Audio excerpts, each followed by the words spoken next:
ഇത് ഈ അടുത്ത സിനിമയിലുണ്ടായിരുന്നതാണേ. അയ്യോ, കുറച്ച് കഞ്ചാവ് എടുക്കട്ടെ. അയ്യോ, സിനിമ കാണക്ക. കുറച്ച് കഞ്ചാവല്ലേ വിൽക്കണേ? കഞ്ചാവ് വിൽക്കൂലേ? വിൽക്കുവോ? ഞാൻ വിൽക്കത്തില്ല.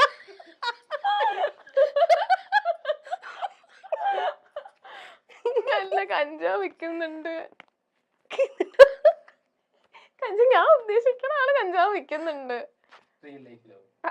അതെ, ഞാനത് വിചാരിച്ചു സിനിമയില്. സിനിമയില് കഞ്ചാവ് വിൽക്കുന്ന സണ്ണി വെയിനാണോ? അല്ല, ആ ഒരു സിനിമ എനിക്ക് ഓർമ്മയില്ല. മറ്റേ ആടില് മറ്റേ സുധീകോപ്പയാണ് കഞ്ചാവ് വിൽക്കണല്ലേ.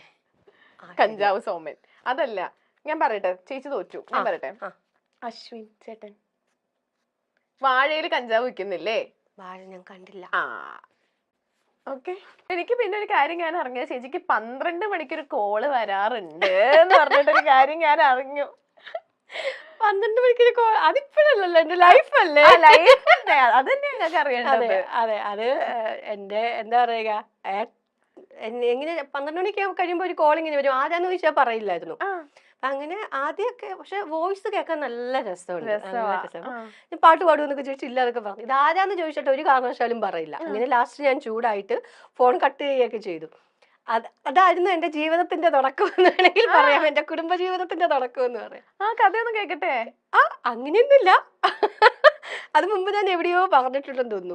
ഞാൻ ഇതുപോലെ ഒരു ട്രൂപ്പില് ഈ മെഗാ മേക്കേഴ്സിൽ തന്നെ ഡാൻസറായിട്ട് ഓണ പ്രോഗ്രാം 5 പ്രോഗ്രാം പോയതാണ്. ആ സമയത്താണ് മനോജേട്ട ഒരു തവണ പ്രോഗ്രാം കാണാൻ വന്നിട്ട് പറഞ്ഞു, മഞ്ജുവിനെ സ്കിറ്റിലും കൂടി ഞാൻ ഈ എന്താ ഡെപ്പങ്കൂത്ത് ഡാൻസ് ഒക്കെ ചെയ്യുമ്പോൾ കുറച്ച് എക്സ്പ്രഷൻ ഒക്കെ ഇടും. അപ്പൊ ഏട്ടൻ വന്നിട്ട് പറഞ്ഞു, മഞ്ജുവിനെ ഇനി സ്കിറ്റിലും കൂടെ ചേർത്തോളൂ. അങ്ങനെയാണ് ഞാൻ 5 ദിവസത്തെ ഡാൻസറായിട്ട് പോയ ഞാൻ സ്കിറ്റിലേക്ക് കടക്കുന്നത്. എങ്ങനെയാണ് എന്റെ കോമഡി ലൈഫ്, എന്റെ ആശാൻ അല്ലെങ്കിൽ എന്റെ ഗുരുനാഥൻ എന്ന് പറയുന്നത് മനോജ് ഗിന്നസ് ആണ്.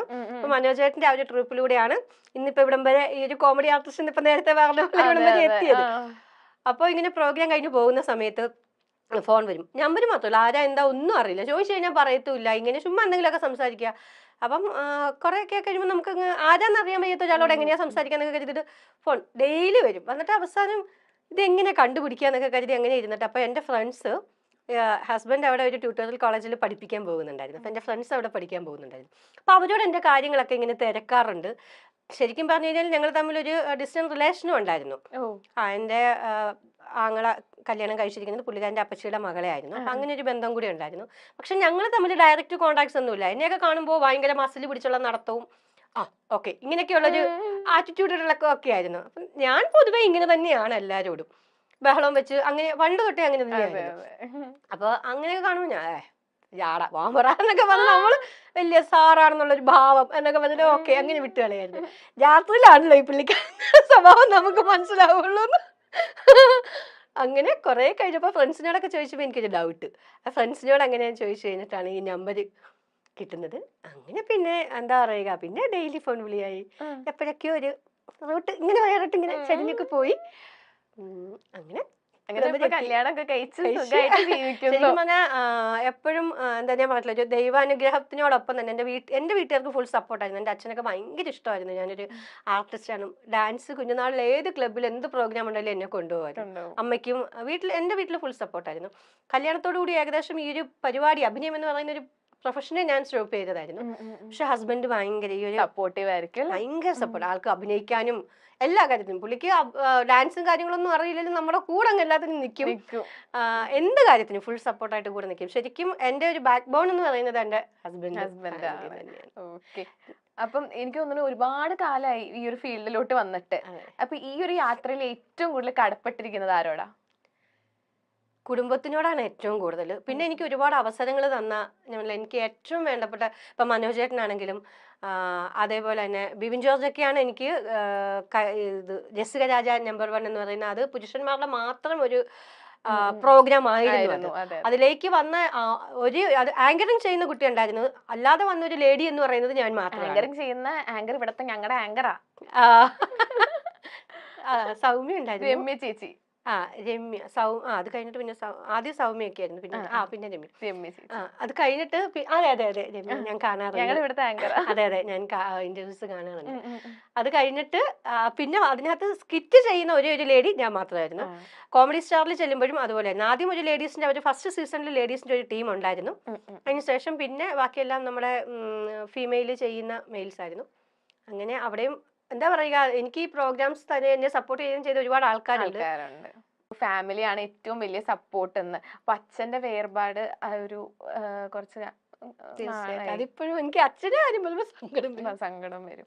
അപ്പം നമ്മള് പേഴ്സണൽ ലൈഫിൽ അത്രയും ഒരു ട്രോമ ഫേസ് ചെയ്തിട്ട് നമുക്ക് പ്രൊഫഷണൽ ലൈഫിലോട്ട് നമുക്ക് ലൈക്ക് ഒന്ന് ഇതാവണമെങ്കിൽ നമുക്ക് ഒരു സ്റ്റിഗ്മ വേണം. നമ്മുടെ ആ ഒരു പേഴ്സണൽ ലൈഫിൽ നമ്മൾ അത്രയും ഒരു ട്രോമ ഫേസ് ചെയ്തിരിക്കുമ്പോൾ നമുക്ക് പ്രൊഫഷണൽ ലൈഫിൽ പിന്നെ തിരിച്ചു വരണമെങ്കിൽ അതെങ്ങനെയാ ആ ഒരു ഇതൊക്കെ ഒന്ന് ഹാൻഡിൽ ചെയ്തത്? എൻ്റെ ചെറുപ്പത്തിലാണ് അച്ഛൻ മരിക്കുന്നത്. ഞാൻ 6ാം ക്ലാസ്സിൽ പഠിക്കുമ്പോൾ. ഞാൻ പറഞ്ഞില്ല, എനിക്ക് എൻ്റെ കലാജീവിതത്തിൻ്റെ ആദ്യത്തെ സ്റ്റെപ്പുകളിലൊക്കെ എന്നെ ഒരുപാട് സപ്പോർട്ട് ചെയ്ത അച്ഛൻ. ഞാൻ എവിടെ ഒരു പ്രോഗ്രാം ഉണ്ടെങ്കിലും എന്നെ കൊണ്ടുപോകുന്നത് ഭയങ്കര ഇഷ്ടമായിരുന്നു എന്നെ. അച്ഛൻ്റെ എന്താ അനുഗ്രഹം എപ്പോഴും കൂടെ ഉണ്ടെന്ന് തന്നെയാണ് എൻ്റെ വിശ്വാസം. അതെ, ഒരുപാട് എത്രയോ ഷോസ് ചെയ്തു. എപ്പോഴും സ്റ്റേജിൽ കയറുന്നതിന് മുമ്പ് അച്ഛനെയും അമ്മയൊക്കെ ഇങ്ങനെ ഓർക്കും. അവരിതെപ്പോഴും കൂടുന്നുണ്ട്. അച്ഛൻ്റെ അനുഭവം പെട്ടെന്ന് സങ്കടം വരും അല്ലേ? എന്താന്ന് എനിക്കറിയില്ല. അച്ഛനായിട്ടായിരുന്നു ഏറ്റവും കൂടുതൽ അറ്റാച്ച്ഡ്? അച്ഛന് അല്ല, കുറച്ച് വർഷങ്ങളെ കൂടെ ഉണ്ടായിരുന്നുള്ളൂ. പക്ഷെ അച്ഛനാണ് എൻ്റെ ഒരു കലാരംഗത്തെ തുടക്കം തൊട്ട് എന്നെ സപ്പോർട്ട് ചെയ്ത ഒരാൾ അച്ഛനാണ്. എവിടെ ഉണ്ടെങ്കിലും എന്നെ കൊണ്ടുപോയിരുന്നു. ഏത് ക്ലബിൽ എത്ര ദൂരമാണെങ്കിലും കൊണ്ടുപോയിരുന്നു. ഡാൻസ് ഒക്കെ കളിച്ചു കഴിഞ്ഞാൽ സ്റ്റേജിൽ നിന്ന് ഇറങ്ങുമ്പോഴത്തേക്ക് എന്നെ ഇങ്ങനെ തോളയിലൊക്കെ വെച്ചിട്ട് ആൾക്കാരുടെ മുമ്പിൽ കൂടെ ഒരു നടത്തിയൊക്കെ ഉണ്ട്. അതൊക്കെ ഇപ്പോൾ ഓർക്കുന്നുണ്ട്. മിനി സ്ക്രീൻ പ്രേക്ഷകർക്കിടയിൽ മഞ്ജു വിജേഷിന് പ്രത്യേക ആമുഖങ്ങളൊന്നും വേണ്ട. ഏഷ്യാനെറ്റിലെ കോമഡി സ്കിറ്റുകളിലൂടെ അഭിനയ ലോകത്തെത്തിയ നടി ഇതിനോടകം പല സീരിയലുകളിലും പല സിനിമകളിലും അഭിനയിച്ചു കഴിഞ്ഞിട്ടുണ്ട്. തന്റെ പഴയകാല ചിത്രങ്ങളും അനുഭവങ്ങളും ഒക്കെ പങ്കുവച്ചുകൊണ്ട് സോഷ്യൽ മീഡിയയിൽ സജീവയാണ് മഞ്ജു വിജേഷ്. കോളേജ് കാലം മുതലേ നൃത്തത്തിലും മറ്റു കലാപരിപാടികളിലും എല്ലാം വളരെയധികം സജീവമായിരുന്നു മഞ്ജു. 20ഓളം സംഗീത ആൽബങ്ങളിലും ടെലിഫിലിമുകളിലും അഭിനയിച്ചിട്ടുണ്ട്. മനോജ് ഗിന്നസിന്റെ ട്രൂപ്പിലെ ഡാൻസറായിട്ടായിരുന്നു തുടക്കം. മനോജിന്റെ ഒരു സ്കിറ്റിലെ അഭിനേത്രി എത്താത്തതിനാൽ പകരക്കാരിയായി മഞ്ജു എത്തി. കോമഡി സ്റ്റാർസിലെ ആ സ്കിറ്റങ്ങ് വൈറലായതിനൊപ്പം മഞ്ജുവും ക്ലിക്കായി. കുഞ്ഞനന്തന്റെ കട എന്ന സിനിമയിലൂടെയാണ് ബിഗ് സ്ക്രീനിലേക്ക് എത്തിയത്. പിന്നീട് ദൈവമേ കൈതൊഴാം, കേൾക്കുമാറാകണം, ഇത് താണ്ട പോലീസ്, പ്രേമസൂത്രം തുടങ്ങിയ സിനിമകളിലും വേഷമിട്ടു. സന്മനസ്സുള്ളവർക്ക് സമാധാനം, കുടുംബവിളക്ക്, കയ്യെത്തും ദൂരത്ത് പോലുള്ള മിനി സ്ക്രീൻ പരമ്പരകളിലൂടെയും മഞ്ജു വിജേഷ് ഏറെ പരിചിതയാണ്. ഫ്ലവേഴ്സ് ടിവിയിലെ ഒരു ഷോയിലാണ് അച്ഛന്റെ മരണത്തെക്കുറിച്ച് മഞ്ജു ആദ്യമായി പറഞ്ഞത്. അത് അച്ഛന്റെ ആത്മഹത്യയായിരുന്നു. 6ാം ക്ലാസ്സിൽ പഠിക്കുമ്പോഴായിരുന്നു അത്. അച്ഛന് ബ്രെയിൻ ട്യൂമർ ആയിരുന്നു. ആരെയും അക്കാര്യം അറിയിച്ചില്ല. പോസ്റ്റ്മോർട്ടം റിപ്പോർട്ടിൽ രോഗമുണ്ടായിരുന്നു എന്നറിഞ്ഞപ്പോഴാണ് ആത്മഹത്യയുടെ കാര്യം തങ്ങൾക്ക് മനസ്സിലായതെന്നാണ് മഞ്ജു പറയുന്നത്. മഞ്ജുവിന് ഇപ്പോൾ എല്ലാ പിന്തുണയും നൽകുന്നത് ഭർത്താവ് ബിജീഷ് ആണ്. ഇവർക്കൊരു മകളുമുണ്ട്. ഭർത്താവിനൊപ്പം ചേർന്ന് കൊച്ചിൻ വിസ്മയ എന്ന പേരിൽ ഒരു സമിതിയും ഡാൻസ് ട്രൂപ്പുമൊക്കെ മഞ്ജു വിജീഷ് നടത്തുന്നുണ്ട്. അതിനൊപ്പം സിനിമയും അഭിനയവും ഒക്കെയായി മുന്നോട്ട് പോകുന്നു.